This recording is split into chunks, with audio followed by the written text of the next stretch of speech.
In today's video, I'll show you how to lighten the background of a video using Descript so your footage looks brighter and more polished. Start by opening your project in Descript and locating the video clip you want to adjust. Click on the video clip in the timeline or scene editor to make sure it is selected.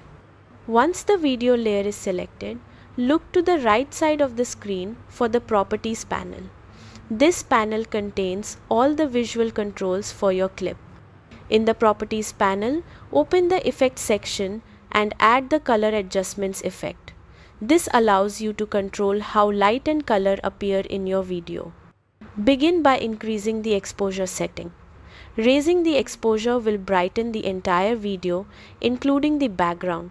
Make small adjustments and preview the results so the video does not become overexposed. To fine-tune the look, adjust the highlights and shadows to balance light areas and darker parts of the scene. You can also tweak contrast and saturation to keep the image clear and natural. If needed, adjust the temperature to make the video look warmer or cooler.